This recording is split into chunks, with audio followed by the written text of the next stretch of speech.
അല്ലല്ല മന്ത്രിയുടെ ഞാൻ ആദ്യം എനിക്കൊരു ഇന്നലെ ഉച്ച കഴിഞ്ഞാൽ എനിക്ക് ഇൻഫർമേഷൻ കിട്ടുന്നതന്നെ. ഞാൻ സ്വയം ഞാൻ ഒരു സിവിലിയനാണ്. ഞാൻ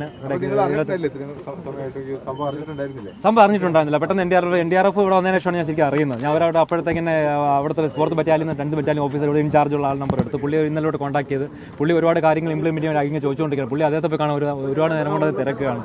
അപ്പോൾ അതൊക്കെ എൻട്രി ആയിട്ടാണ് ബാക്കി കാര്യങ്ങൾ തീരുമാനിക്കുന്നത്. ഇല്ല ഞാൻ പറഞ്ഞില്ല. ആദ്യം എനിക്ക് ട്രക്ക് ലൊക്കേറ്റ് ട്രക്കിന്റെ അടുത്തേക്ക് എത്താന്നുള്ളതാണ്. ഞാൻ നീങ്ങുവാണ് സംസാരിച്ച് നിൽക്കുന്നില്ല. നീങ്ങുവാണ്.